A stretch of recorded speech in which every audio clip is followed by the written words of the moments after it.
नमस्कार विद्यार्थी मित्रांनो.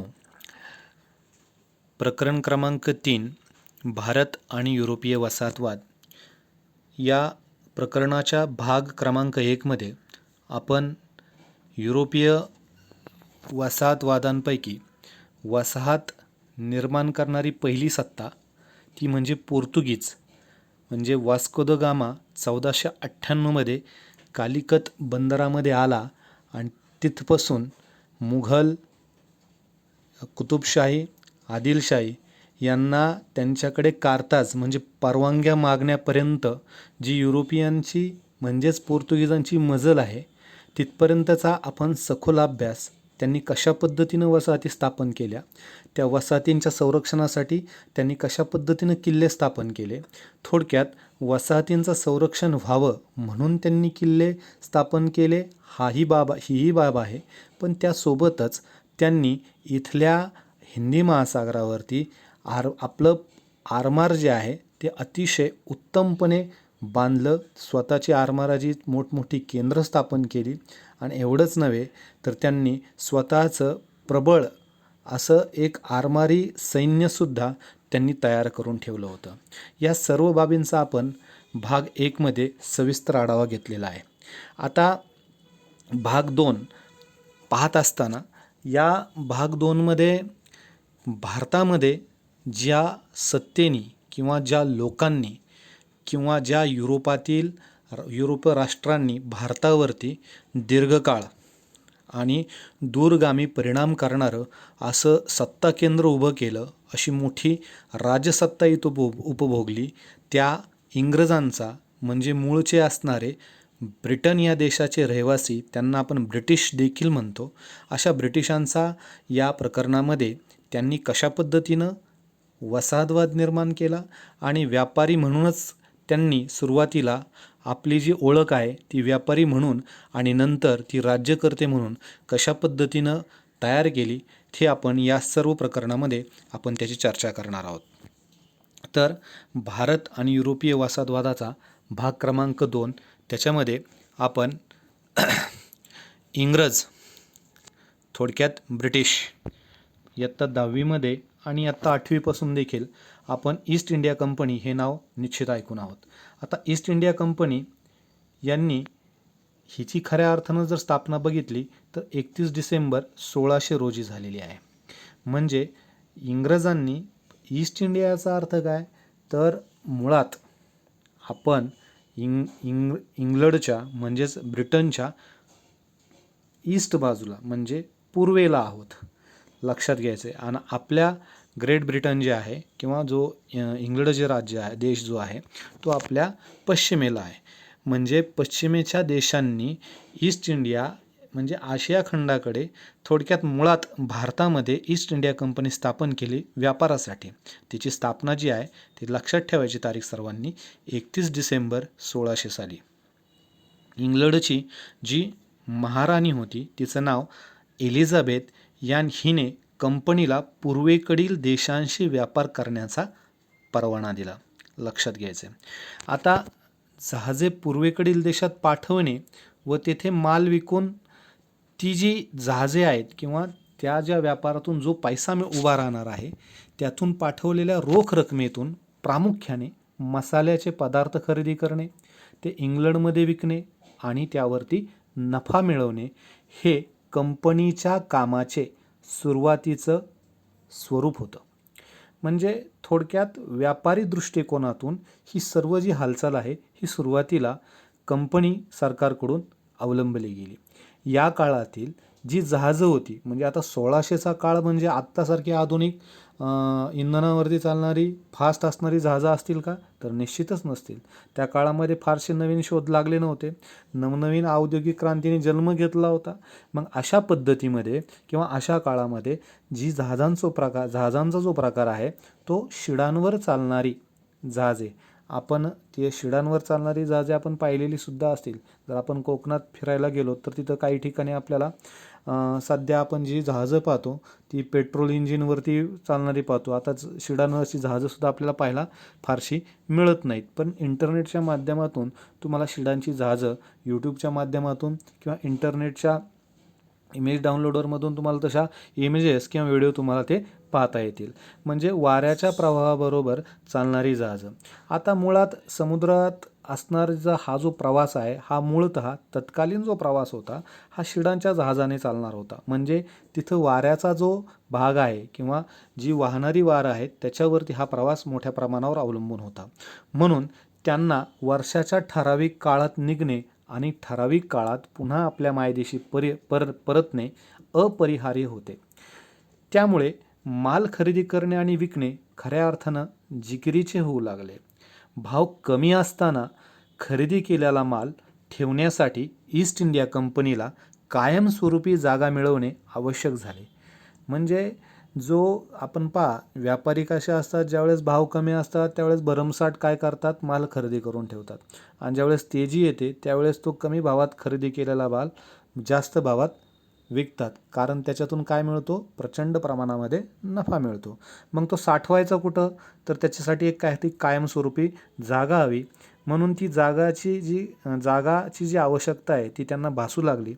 इंग्लंडहून डिसेंबर ते एप्रिलमध्ये निघायचे आणि भारतातील व्यापार सर्व उरकून पुढील वर्षी जानेवारीत परत जायचे असा जो काळ आहे तो कमाल 13 महिने आणि किमान 9 महिन्यांचा ठरलेला असायचा.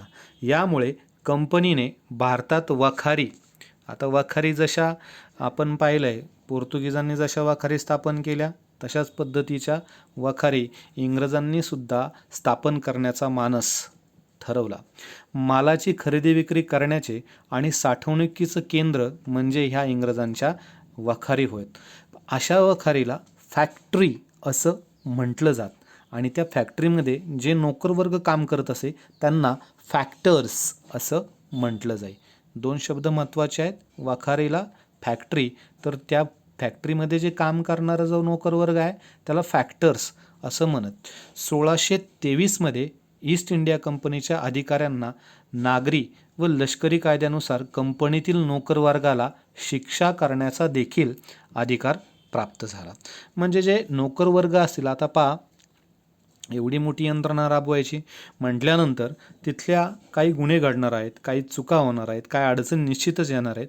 म्हणून तिथल्या नोकरवर्गाला शिक्षा करण्याचा अधिकारसुद्धा ईस्ट इंडिया कंपनीच्या अधिकाऱ्यांना जो आहे तो त्यांनी दिलेला आहे. त्याचबरोबर कंपनीला पूर्वेकडील देशांमध्ये व्यापार करण्याचा एक अधिकार मिळाला. लक्षात घेण्यासारखी गोष्ट आहे. याच्यामध्ये कंपनी सरकारला सगळ्या आपल्या पूर्वेकडे म्हणजे त्यांच्या देशाच्या पूर्वेकडे असणारे, भारतात आपण भारताचाच विचार करतोय तर अनेक राष्ट्रांमध्ये आशिया खंडामध्ये ब्रिटिशांच्या वसाहती होत्या. त्याच्यामध्ये जर पाहायला गेलं तर पूर्वेकडच्या देशांमध्ये व्यापार करण्याचा त्यांना एक मॅग्ना चार्टा किंवा त्यांना एकाधिकार मिळाला. इंग्लंडचा राजा दुसरा चार्ल्स, लक्षात ठेवायचे नाव, काय नाव, दुसरा चार्ल्स किंवा सेकंड चार्ल्स असं सुद्धा त्याला संबोधलं जातं. त्याने कंपनीला एकाधिकाराची नवी सनद देऊन पूर्वेकडील देशात किल्ले बांधणे, सैन्य बाळगणे आणि इतर धर्मीयांशी युद्ध वा तह करण्याचे अधिकार दिले. याचा अर्थ काय, तर इंग्लंडचा जो राजा होता वारंवार कंपनीला त्या राजासंगे किंवा तिथल्या मंडळासंगे सारखं, कारण डिस्टन्स खूप होतं, अंतर खूप आहे इंग्लंड आणि भारत, या आत्ताच्या सारख्या आधुनिक यंत्रणा ज्या दळणवळणाच्या आहेत त्या काळात नव्हत्या. मग अचानक काही निर्णय घ्यावे लागत असत, काही संरक्षणाच्या जबाबदाऱ्या पाळाव्या लागत असत.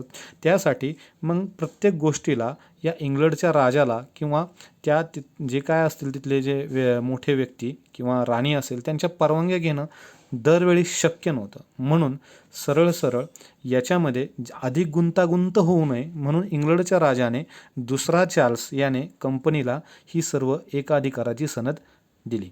आणि त्याच्यामुळे त्यांना फायदा काय झाला की त्यांचे जे निर्णय होते ते तात्काळ म्हणजे थोडेसे वेगाने होऊ लागले. मग किल्ले बांधण्याच्या ज्या समस्या असतील, अडचणी असतील त्या पूर्णत्वास झाल्या.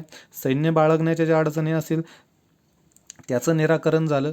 आणि वेगवेगळ्या अचानक जी घडून आलेली युद्ध असतील किंवा जी युद्ध स्वतः ठरून आलेली असतील त्यावेळी जो तह करायचा आहे किंवा कुठल्या प्रकारच्या नियमांच्या बाबींचा उल्लेख करायचा, या सर्व बाबींचे अधिकार त्यांना या राजानं देऊन टाकले. आता पुढे एक आपल्याला एक थोडासा उपक्रम दिलेला आहे छोटासा, करून पहा. पाहूयात या सदराखाली काय आहे. भारतातील स्वातंत्र्यपूर्व आणि स्वातंत्र्योत्तर काळातील जहाज बांधणी प्रकल्पाच्या ठिकाणांची यादी तयार करा आणि जहाज बांधणीमध्ये झालेल्या प्रगतीची माहिती मिळवा. म्हणजे दोन वेगवेगळे कालखंड सांगितलेत. म्हणजे 1947 पूर्वीचा आणि 1947 नंतरचा जहाज बांधणी प्रकल्प या ठिकाणांची माहिती तयार करायची किंवा यादी तयार करायची. मग ही नुसती यादीच तयार करायची आहे का, तर त्यासोबत काय करायचं आहे, जहाज बांधणीमध्ये कोणकोणते बदल झालेत. आता तुम्ही पहा, स्वातंत्र्यपूर्व ज्या कल्पना असतील, स्वातंत्र्यपूर्व जे टेक्निक्स असतील, तंत्रज्ञान असेल आणि आता स्वातंत्र्यानंतरचं म्हणजे 1947 नंतरचं तंत्रज्ञान असेल, या सगळ्या बाबींचा आपण विचार केला किंवा त्याची जर माहिती मिळवली तर निश्चितच आपल्याला त्या यंत्रणांमध्ये आमूलाग्र बदल झाल्याचा आपल्याला पाहायला मिळेल. पाहूया, तो तुम्ही करायचा आहे. आता पुढे पाहूया, 17व्या शतकाच्या उत्तरार्धात कंपनीचा कारभार. आपण पाहिलं भाग 1 मध्ये पाहिलं होतं. 17व्या शतकाच्या पूर्वार्धामध्ये जर बघितलं तर भारतामध्ये विशेषतः दक्षिण भारतामध्ये प्रबळ जी सत्ता होती युरोपीय, ती पोर्तुगीज होती. कारण संपूर्ण हिंदी महासागरावरती त्यांचा वचक होता, लक्षात घ्यायचं आहे. त्याचबरोबर म्हणजे थोडासा काळ, आता आपण कोणत्या काळाचा विचार करत आहोत, 17व्या शतकाच्या उत्तरार्धात. पूर्वार्धात प्रबळ कोण आहेत, तर पोर्तुगीज आहेत. आता 17व्या शतकाच्या उत्तरार्धात हळूहळू कंपनीचा कारभार सुरत आणि चेन्नई, म्हणजेच तत्कालीन त्याला मद्रास असं म्हणत, तर इथून चालत असे. मद्रासच्या कार्यकक्षेमध्ये भारताचा संपूर्ण पूर्व किनारा, त्यामध्ये असेल ओडिशा, बंगाल आणि पूर्वेकडील इतर देश होते. सुरतेच्या कार्यकक्षेत महाराष्ट्रातलं जर ठिकाण बघायला गेलं तर राजापूर, तांबड्या समुद्रातील मोखा, पर्शियन आखातातील बसरा येथील वखारी प्रामुख्याने होत्या. सुरतेच्या वखारीत एक हिशेबनीस, कोठार प्रमुख, एक खजिनदार, काही वखारदार आणि कारकून असत. म्हणजे तिथली जी देखरेख असेल किंवा तिथली जी यंत्रणा आहे, त्या यंत्रणेसाठी ही सगळं मंडळी त्यांनी तत्पर ठेवली होती. त्यासोबतच त्यांच्या जोडीला धर्मगुरू, लक्षात घ्यायचं आहे, सर्जन आणि मदतनीस, त्याचबरोबर स्वयंपाकी, प्रेसिडेंटचा नोकर आणि एक तुतारीवाला असे लोक असत. म्हणजे थोडक्यात या वखारीच्या जी यंत्रणा आहे की वखारी चालवण्यासाठी जी लोक लागतील, ती सर्व लोक त्यांनी इथं गोळा करून ठेवलेली होती. आता अधिकच्या माहितीसाठी, एक्स्ट्रा नॉलेजसाठी आपल्याला, तुम्हाला माहीत आहे का, अशा सदराखाली थोडीशी माहिती दिलेली आहे. वखार, आता आपल्याला माहिती आहे वखार आपल्या गावामध्ये सुद्धा लाकडाची वखार असते, वेगवेगळ्या प्रकारच्या वखारे असतात. तर तशाच पद्धतीची इंग्रज वखारीसाठी मोठ्या जागा घेत असत. मग त्या जागा कशासाठी वापरत, तर मालाचं कोठार म्हणून, निवासस्थाने म्हणून, कार्यालय इत्यादींसाठी ही जागा असे. म्हणजे ह्या सर्व गोष्टी जर एकाच ठिकाणी करायची झाली तर वखारीसाठी फार मोठ्या प्रमाणामध्ये जागा त्यांना हवी होती. वखारीवर इंग्रजांचा स्वतःचा झेंडा असे, त्याला आपण युनियन जॅकसुद्धा म्हणतो. आता झेंड्याचं स्वरूप त्यांनी कंसामध्ये दिलं आहे, पांढऱ्या पार्श्वभूमीवर तांबडा क्रॉस, असं त्यांचं झेंड्याचं, जसं आपला तिरंगा आहे तसं त्यांच्या झेंड्याचं वर्णन आहे. वखारीतील जेवणात, आता ते प्रामुख्याने त्यांच्या आहारामध्ये काय काय होतं, तर पाव, मांस, भात, डाळ, तांदूळाची खिचडी, लोणचे यांचा समावेश असे. मनोरंजन किंवा नोकरांच्या श्रमपरिहारासाठी कंपनीने सुरत, कारवार, मच्छलीपट्टणम, पेतापोली, चेन्नई आणि मुंबई येथे बागा उभारल्या होत्या. म्हणजे ही अधिकची माहिती त्यांनी दिलेली आहे, ती आपण लक्षात घ्यायची. पुढे पाहूयात, प्रत्यक्ष वखारीत काम करणाऱ्या इंग्रजांमध्ये शिकाऊ उमेदवार, त्याला आपण ट्रेनी म्हणतो किंवा अप्रेंटिस असं सुद्धा आत्तासुद्धा आपण संबोधतो. तर शिकाऊ उमेदवार, अप्रेंटिस, कारकून आणि फॅक्टर याचा अर्थ काय, नोकर वर्ग, कशामध्ये काम करणारा, फॅक्टरीमध्ये म्हणजे वखारीमध्ये काम करणारा, असे हुद्दे होते. शिकाऊ उमेदवार ते प्रेसिडेंट सगळे वखारीच्या आवारात राहत असे. तेथे भोजनाची सोय होती. कंपनीने मनाई केलेल्या वस्तू वगळून कापड, नीळ, मसाल्याचे पदार्थ, लोकर, शिसे, प्रवाळ, हस्तिदंत इत्यादी वस्तू खाजगी व्यापार करण्यास त्यांना परवानगी होती. काही ठराविक वस्तूंना मात्र काय होती, मनाई होती. ह्या वस्तूंची नावं सर्वांनी लक्षात ठेवायची आहेत. पुढे पाहूयात. कंपनीने संरक्षणासाठी किल्ले बांधण्याचं धोरण सुरू केलं. आता आपण पाहिलं भाग 1 मध्ये देखील पाहिलं की पोर्तुगीजांनी आपल्या वाखारी संरक्षणासाठी सुद्धा काय केलेलं आहे, किल्ले बांधण्याचं धोरण. समुद्रमार्गे रसद पुरवण्याचं सुद्धा या किल्ल्यांमधून सुरू होतं. म्हणजे स्वतःच्या संरक्षणासाठी, आपल्या वसाहतींच्या संरक्षणासाठी पोर्तुगीजांप्रमाणेच इंग्रजांनी देखील हे धोरण पुढे सुरू ठेवलेलं आहे. त्यांनी अर्मगाव, लक्षात घ्यायचं गावाचं नाव, हे कुठं आहे तर मद्रासच्या उत्तरेस 90 किमी अंतरावर तेथे त्यांनी किल्ला बांधला. त्याचबरोबर मद्रास म्हणजेच आत्ताचं चेन्नई जे आहे त्या चेन्नईमध्ये त्यांनी वखार आणि किल्ला बांधला. आत्ताचा जो चेन्नईतला किल्ला आहे त्याचं जे तत्कालीन आजही तेच नाव आहे, फोर्ट सेंट जॉर्ज या नावाने तो किल्ला आहे. आता हे नाव काय तर किल्ल्याचं नाव आहे. जसं शिवनेरी, रायगड, आपली जी किल्ल्यांची नावं आहेत तशाच पद्धतीनं यांनी या किल्ल्याला नाव दिलं चेन्नईचा. त्याचं नाव काय, फोर्ट सेंट जॉर्ज असं नाव दिलेलं आहे. त्याच ठिकाणी त्याने टांगसाळसुद्धा सुरू केलेली आहे. टांगसाळ म्हणजे काय तर सोने, चांदी, मिश्र धातू आणि तांब्याची नाणी पाडण्याचं जे ठिकाण आहे त्याला आपण टांगसाळ म्हणतो, ते इंग्रजांनी सुरुवात केली. आता मला एक प्रश्न तुम्हाला विचारायचा आहे की आपल्या महाराष्ट्रामध्ये टांगसाळ कुठे कुठे आहे, तर मला त्याचं उत्तर तुम्ही कमेंटमध्ये करायचं आहे. ठीक आहे. पुढे आणखीन एक उपक्रम दिलेला आहे, करून पहा या सदराखाली. आता पाहूयात काय उपक्रम आहे. देश विदेशातील चलने विविध नावांनी ओळखली जातात. देशाचे नाव आणि त्यांच्या वापरातील चलनाचे नाव अशी यादी बनवा. आता अनेक देश आहेत, जवळपास 204-205 देश जगामध्ये आहेत. आता नेमके आपण आशिया खंडातल्या आपल्या आजूबाजूची जरी देशांची जे नावं आणि चलनं जरी गोळा केली तरी पुष्कळ आहे. जसं भारतामध्ये रुपया, तसं जपानमध्ये येन, अशा पद्धतीनं त्या चलनाची नावं. आणि जर तुम्हाला चित्र जर इंटरनेटच्या माध्यमातून पाहायला मिळाली तर ती पहा, तुम्हाला तुमच्या ज्ञानामध्ये अधिक भर पडेल. लक्षात घ्यायचं आहे. पुढे पाहूया.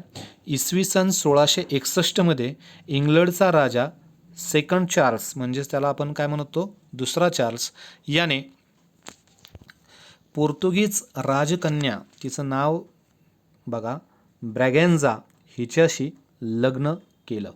आता पोर्तुगीज राजा ज्याने परवानगी दिली होती एकाधिकारशाहीची ईस्ट इंडिया कंपनीला, काय त्याचं नाव, सेकंड चार्ल्स, याचं लग्न कुणासंग झालं तर पोर्तुगीज राजकन्या, लक्षात घ्या, तिचं नाव काय आहे, ब्रॅगेन्झा, हिच्याशी लग्न ठरलं.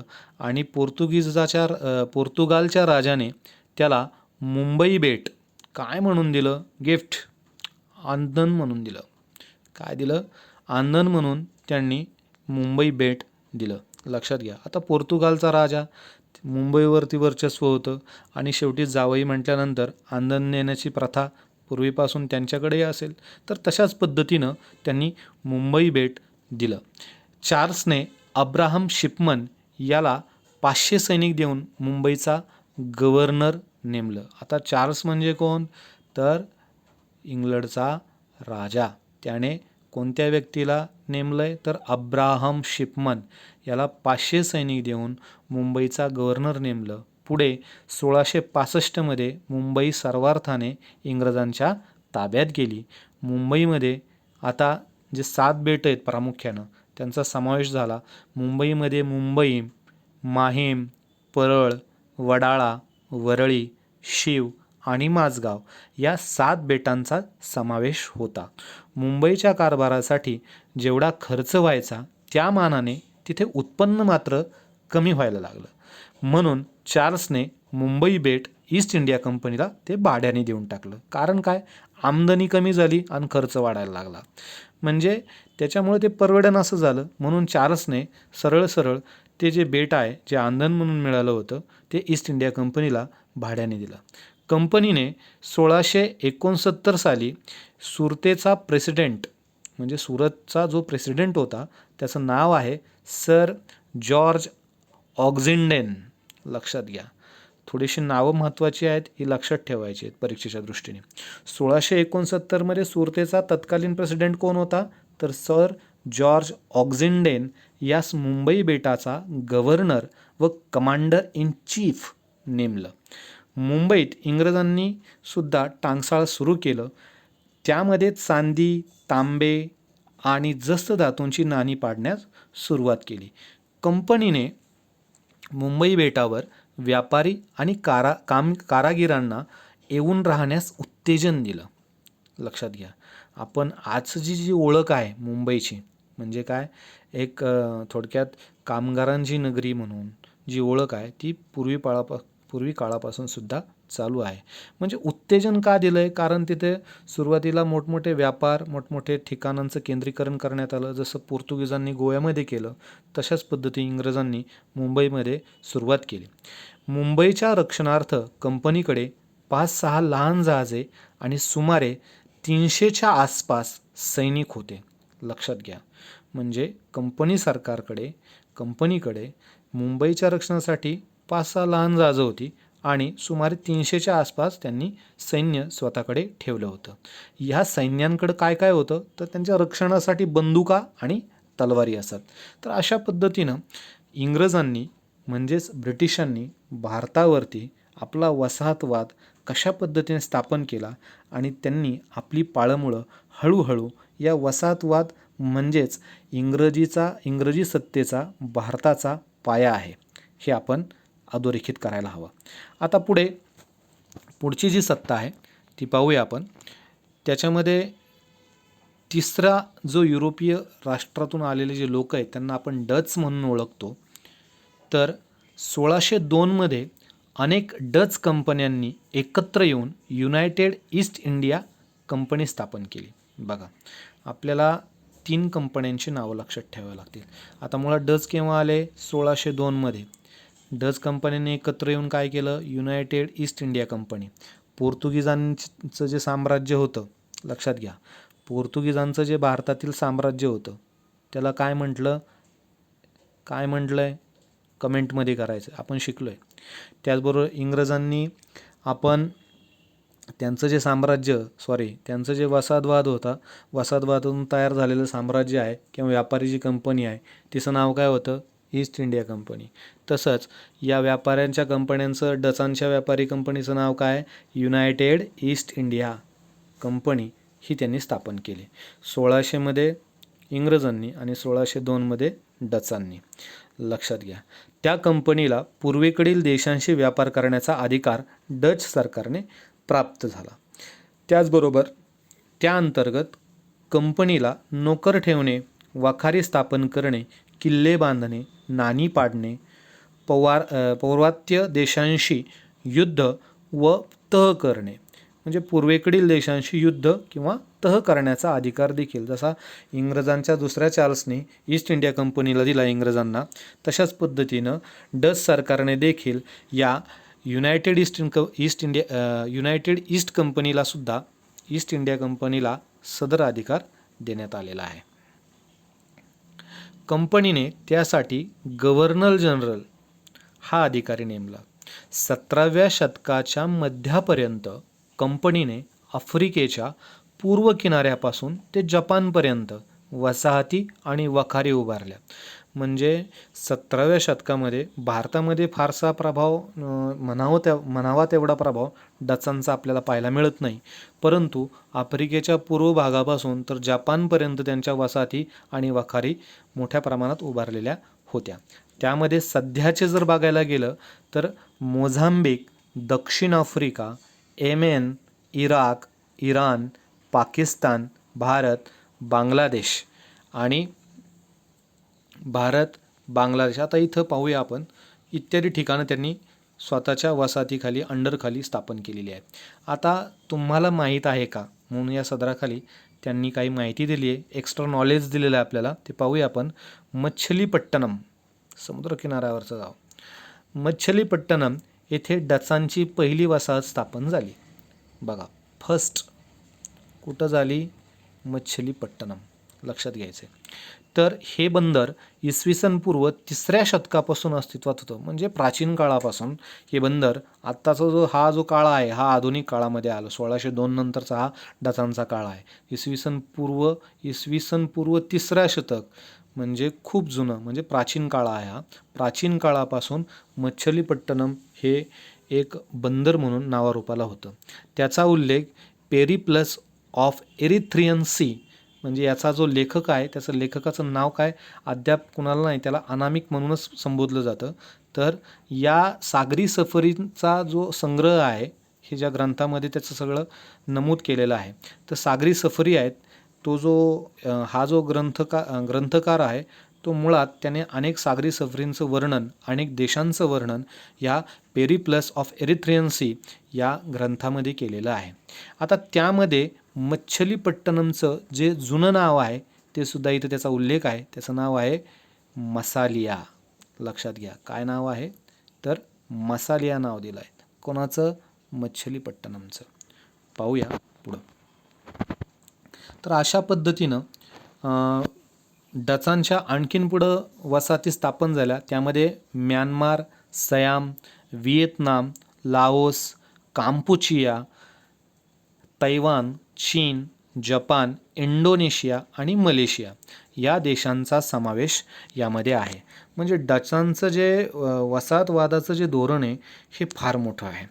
म्हणजे आफ्रिकेच्या पूर्व किनाऱ्यापासून तर जपानपर्यंत या सर्व देशांमध्ये त्यांनी आपल्या लहान मोठ्या प्रमाणामध्ये वसाहती आणि वखारी स्थापन केल्या. आता या भागामध्ये डचांनी वखारींच्या इमारती बांधून त्याला तटबंदी करून संरक्षणार्थ तोफा ठेवायला सुरुवात केली. बघा, डचांच्या नोकर वर्गात स्थानिक लोकांचाही समावेश होता. म्हणजे स्थानिक म्हणजे कुठल्या तर त्या आता जेवढी जे काय ठिकाणी वसाहती स्थापन झाल्या, थोडक्यात भारतात ज्या ठिकाणी झाल्या तिथले स्थानिक वर्गसुद्धा त्यांच्या नोकर वर्गामध्ये नोकर म्हणून कार्यरत होते.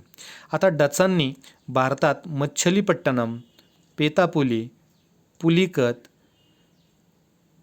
तिरुपापुलियर, पूर्त, नोव्हू, कारिकल, चिंसुरा, ठट्ठा, आग्रा, अहमदाबाद, भडोच, खंबायत, सुरत, नागपट्टणम इत्यादी ठिकाणी वखारी स्थापन केल्या. लक्षात घ्यायचे, ही सर्व जी नावं आहेत ही थोडीशी आपल्याला साऊथची असल्यामुळं किंवा किनारपट्टीवरची असल्यामुळं थोडंसं आपल्याला लक्षात ठेवायला महत्त्वाची आहेत. लक्षात ठेवायला जरी सोपी नसली तरी आपल्याला परीक्षेच्या दृष्टीने ही लक्षात ठेवायची आहेत. विजयनगरच्या शासकीय परवानगीने, आता विजयनगरचं साम्राज्याचा इथं उल्लेख आहे. विजयनगरच्या शासकीय परवानगीने त्यांनी पुलिकत आणि नागपट्टण येथे किल्ले बांधले. म्हणजे आपल्या सत्ताधीशांनी यांना किल्ले बांधण्यासाठी काय दिलेली आहे? परवानगी दिलेली आहे. पुढे डचांनी पोर्तुगीजांचा पराभव करून कोची, कोडंगलूर, कन्नूर आणि कोल्लम येथील किल्ले स्वतःच्या ताब्यात घेतले. म्हणजे जे पॉवरफुल सुरुवातीच्या काळात होते पोर्तुगीज, त्यांचा पराभव कोणी केला? डचांनी. डचांनी पराभव करण्याचं महत्त्वाचं कारण काय तर त्यांच्याकडे असणारा प्रशिक्षित तोफखाना. लक्षात घ्यायचं आहे, मगाशी उल्लेख आला आहे तोफांचा. तर अशा पद्धतीनं त्यांनी स्वतःच्या ताब्यात घेतलं. कोचीनच्या राजाशी तह करून डचांनी काळ्या मिरीची निर्यात करण्याचा एकाधिकार मिळवला. म्हणजे मुळात ते व्यापारी धोरणानेच आले होते भारतामध्ये. कोचीचा जो राजा आहे तिथल्या राजाशी त्यांनी काय केला? एक करार केला, तह केला आणि त्या भागामध्ये जी काळी मिरी तयार होते, त्या भागातून जी निर्यात होती काळ्या मिऱ्याची, त्या निर्यातीचा एक प्रकारचा संपूर्ण एकाधिकार, थोडक्यात मक्तेदारी स्वतःकडं मिळवून घेतली. अशा पद्धतीनं 17व्या शतकाच्या सुरुवातीला डचांचे आरमार प्रबळ होत गेले. कोणत्याही बिकट प्रसंगी भारताच्या किनाऱ्यावर 20 जहाजांचे आरमार आणि 3 ते 4 हजार सैनिक उतरवण्याची त्यांची क्षमता होती. मुघल, आदिलशाही आणि कुतुबशाही जहाजांना डचांकडून परवाना घ्यावा लागत असेल. परवाना न घेता जर प्रवास केला तर जहाज जप्त केले जाई. जसं पोर्तुगीजांचं सुरुवातीला आरमाराचं जे प्राबल्य होतं तशाच पद्धतीनं 17व्या शतकाच्या सुरुवातीला डचांचं सुद्धा प्राबल्य आरमारावरती होतं. म्हणजे ज्या पॉवरफुल किंवा मोठमोठ्या ज्या सत्ता होत्या सुरुवातीच्या, मुघल, आदिलशाही, कुतुबशाही, या सत्तांनासुद्धा या युरोपीय राष्ट्रांच्या वसाहतींच्या जे मालकं आहेत म्हणजे डचांकडून परवानग्या घ्याव्या लागत. आपण पाहिलं आहे पोर्तुगीजांनी त्याला काय म्हटलं होतं, कार्थाज. लक्षात घ्या. तर अशा परवानग्या जर घेतल्या नाहीत तर ती सदर जहाजं काय केली जात असत, जप्त करण्यात येत असत. म्हणजे अशा पद्धतीनं डचांनी देखील आपल्या संपूर्ण कारकिर्दीमध्ये जी भारतातली जी कारकीर्द आहे ती मोठी जरी नसली तर इतर भागांमध्ये म्हणजे संपूर्णतः आशिया खंड आणि आफ्रिका खंडाच्या काही भागामध्ये ती मोठ्या प्रमाणावर त्यांनी वसाहतवाद निर्माण केला. आणि वसाहती मिळवण्यासोबतच सर्वात महत्त्वाचं म्हणजे त्यांनी स्वतःचं सैनिकी प्राबल्यसुद्धा हळूहळू वाढवायला सुरुवात केली. फारसं यश जरी डचांना आपल्या भारतात मिळालेलं नसलं इंग्रजांच्या तुलनेत, तरी चांगल्या प्रकारचा व्यापार डचांनी इथं भारतामध्ये केलेला आहे. तर अशा पद्धतीनं ही तिसरी सत्ता होती. आणि आता अंतिम सत्ता जी आहे, जी की नावाजलेले किंवा ज्यांचं स्वतःचं जगामध्ये त्या काळात देखील सैनिकांच्या बाबतीत मोठा दबदबा होता, असे जे फ्रेंच लोक आहेत, त्या फ्रेंच लोकांनी म्हणजे फ्रान्स या मूळ राष्ट्रातले असणारे फ्रेंच असं आपण त्यांना म्हणतो. त्यांच्या भाषेला सुद्धा आपण फ्रेंच म्हणून संबोधतो. लक्षात घ्यायचे. तर इसवी सन 1600 पाहूया आपण. इसवी सन 1664 फ्रान्सचा अर्थमंत्री कोल्बेर, लक्षात घ्यायचं ना, फ्रान्सचा जो अर्थमंत्री होता केव्हाचा, इसवी सन 1664 मधला तत्कालीन अर्थमंत्री, याच्या पुढाकाराने भारतामध्ये त्याने फ्रेंच ईस्ट इंडिया कंपनी, लक्षात घ्यायचं आहे काय नाव आहे, फ्रेंच ईस्ट इंडिया कंपनी स्थापन केली. लक्षात घ्या. पुढे फ्रान्सचा राजा 14वा लुई याने कंपनीला पूर्वेकडील देशांशी व्यापार करण्याचा, सैन्य व आरमार बाळगण्याचा आणि कर माफीचा अधिकार दिला. लक्षात घेण्यासारखी गोष्ट आहे. तत्कालीन फ्रान्सचा राजा 14वा लुई म्हणजे पोर्तुगीजांना देखील अशाच पद्धतीचा एक अधिकार मिळाला. डचांना देखील अशाच पद्धतीचा एक अधिकार मिळाला. इंग्रजांना सुद्धा सेकंड चार्ल्स म्हणजे दुसरा चार्ल्सने असेच एका अधिकाराची सनद दिली. म्हणजे अशाच पद्धतीनं व्यापारामध्ये जे काही अडचणी यायच्या म्हणजे दूरवर असणारे हे जे युरोपीय राष्ट्रातून इथं आलेले जे सत्ताधीश होते किंवा वसाहतवादी होते, त्यांना वेगवेगळ्या प्रसंगी काही निर्णय तात्काळ घ्यायचे असत. त्यामध्ये जर बघायला गेलं तर व्यापार करण्याचा निर्णय, सैन्य आणि आरमार बाळगण्याचा निर्णय, करमाफी करण्याचा निर्णय किंवा अधिकार इत्यादी बाबीचे काही अधिकार त्यांना देण्यात आले.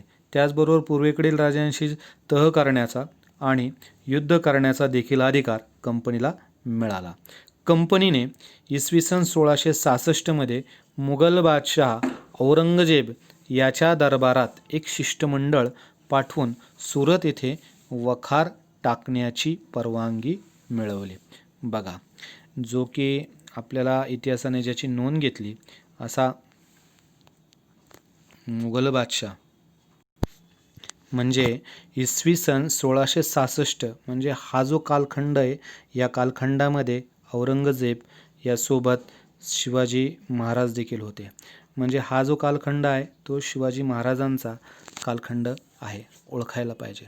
म्हणजे मुघल बादशाहाकडून सुद्धा या चतुर लोकांनी एका चतुर बादशाहाकडून अशा व्यवस्थित पद्धतीनं व्यवस्थित हाताळून त्याच्याकडून सुद्धा वखार टाकण्याची परवानगी मिळवली. फ्रेंचांनी 1668 पहिली वखार सुरत येथे स्थापन केली. त्यानंतर पॉंडेचेरी, लक्षात घ्यायची नावं, महत्त्वाची नावं आहेत. पहिली वखार कुठे आहे तर सुरत येथे. कोणी? फ्रेंचांनी स्थापन केली. केव्हा? 1668. त्यानंतर पुढे वखार दुसरी पॉंडेचेरी, चंद्रनगर, माहे, कारिकल, राजापूर, बालासोर, कासिम बाजार, मच्छलीपट्टणम येथे त्यांनी मोठ्या प्रमाणावरती वखारी स्थापन केल्या. या काळात फ्रेंचांचा कुतुबशाही, बघा महत्त्वाच्या काही संघर्षाच्या वर्णन आहे. या काळामध्ये फ्रेंचांचा कुतुबशाही डच यांच्याशी सतत संघर्ष चालू होता. पॉंडिचेरी हे फ्रेंचांचे मुख्य ठाणे होते. जसं पोर्तुगीजांचं गोवा होतं तशाच पद्धतीनं पॉंडिचेरी हे फ्रेंचांचं मुख्यालय किंवा मुख्य ठाणं होतं. या प्रदेशावर कर्नाटकच्या नवाबाची सत्ता होती. म्हणजे कर्नाटकचा जो नवाब होता त्याची सत्ता, म्हणजे त्याचा प्रदेश होता हा पॉंडिचेरी. हे नवाबपद मिळवण्यासाठी नवाबाच्या घराण्यात सत्ता स्पर्धा सुरू होती. ब्रिटिश आणि फ्रेंच दोघांनीही यामध्ये हस्तक्षेप केला. यातून 1744मध्ये, म्हणजे एक कालखंड दिलेला आहे त्यांनी, यातूनच 1744 ते 1753 या काळामध्ये इंग्रज आणि फ्रेंच यांच्यात 3 युद्ध झाली. याला कर्नाटकची युद्ध असेही म्हटले जाते. इयत्ता 10वीमध्ये याच युद्धांचा संदर्भ होता. त्याला वॉन दी वॉशची लढाई असं देखील संबोधलं आहे. आता ही जी कर्नाटकची युद्ध होती ही काय होती, एका पद्धतीनं जो याच्यातून हरेल तो स्पर्धक देशातूनच, म्हणजे या वसाहतवादाच्या संकल्पनेतून किंवा या व्यापार चक्रातून बाहेर पडणार होता. म्हणजे या 1744 ते 1773 या कालखंडामध्ये ज्या 3 प्रमुख मोठ्या लढाया झाल्या त्याला कर्नाटक युद्ध म्हटले जातं. मुळात ह्या लढायांचं मूळ कुठं होतं तर नवाब घराण्यामध्ये नवाबपदाची जी सत्ता संघर्ष चालू होता, सत्ता स्पर्धा चालू होती, याचा फायदा घेण्यासाठी या 2 सत्ता पुढं सरसावल्या. तिसऱ्या युद्धात इंग्रजांनी मात्र फ्रेंचांचा पराभव केला. म्हणजे पहिले जे 2 युद्ध आहेत त्यामध्ये फ्रेंचांनी इंग्रजांना नामोहरम केलं, परंतु अंतिम जे युद्ध झालं त्या युद्धामध्ये सत्ता स्पर्धेत फ्रेंचांना इंग्रजांनी नामोहरम केलं आणि भारतात इंग्रजांना प्रबळ युरोपीय स्पर्धक उरला नाही. अधोरेखित करण्यासाठी गोष्ट आहे की फ्रेंच हेच एकमेव, त्यांना डच सोडा किंवा पोर्तुगीज सोडा, त्या काळामध्ये असणारे पॉवरफुल सैन्य असणारं, प्रशिक्षित सैन्य असणारं ज्यांच्याकडं होतं ते होते फ्रेंच. आणि त्या तुलनेत इंग्रजांनी अतिशय चातुर्यानं या लढाया आखल्या, खेळल्या, रणनीती तयार केल्या आणि व्यवस्थितपणे या लढायांची हाताळणी करून फ्रेंचांना भारतातून बाहेर जाण्यास प्रवृत्त केलं. फार मोठ्या प्रमाणामध्ये त्यांना भारतामध्ये वसाहतवादाद्वारे अशा काही मोठमोठ्या सत्ता त्यांना स्थापन करता आल्या नाहीत किंवा त्यांचे जे मनसुबे होते ते इंग्रजांनी पुढे सगळे उद्ध्वस्त करून टाकलेले आहेत. तशाच पद्धतीनं इंग्रजांना देखील भारतामध्ये मोठा स्पर्धक उरलेला नाही. आता पुढे छत्रपती शिवाजी महाराजांनी परकीय सत्तांच्या वसाहतवादाला कसे तोंड दिले याची माहिती आपण पुढच्या पाठात घेणार आहोतच. म्हणजेच काय तर एकंदर आपण पोर्तुगीजांचा जो भाग अभ्यासत होतो त्यामध्ये त्यांनी शिवाजी महाराजांचा अपवाद अधोरेखित केलेला आहे की छत्रपती शिवाजी महाराज एकमेव अपवाद होते की त्यांनी या आरमारी बळाचा स्वतः उपयोग केला आणि समुद्रावरती लक्ष ठेवण्याचं काम, म्हणजे आपल्या सीमांचं रक्षण करण्यासाठी त्यांनी स्वतः एका प्रबळ आरमाराची व्यवस्था केली, स्थापना केली. एवढंच नव्हे तर त्यांनी स्वतःचा प्रबळ आरमारासोबत जहाज बांधणी केंद्र असतील, सागरी तटबंद्या असतील, सागरी दुर्ग असतील, मोठमोठ्या प्रमाणावरती उभे केले. या सगळ्यांचा जो काही भाग आहे तो आपल्याला पुढचं जे प्रकरण आहे, पुढच्या प्रकरण क्रमांक 4मध्ये युरोपीय वसाहतवाद आणि मराठे यांच्या अनुषंगानं महाराष्ट्रामध्ये कशा पद्धतीनं हा वसाहतवाद सुरू झाला, त्या वसाहतवादाला मराठ्यांनी म्हणा किंवा महाराष्ट्रातील त्या काळातील असणाऱ्या सत्तांनी कशा पद्धतींनी त्यांना विरोध केला, या सर्व बाबींचा अभ्यास आपल्याला पुढील प्रकरणात करायचा आहे. आता एवढंच.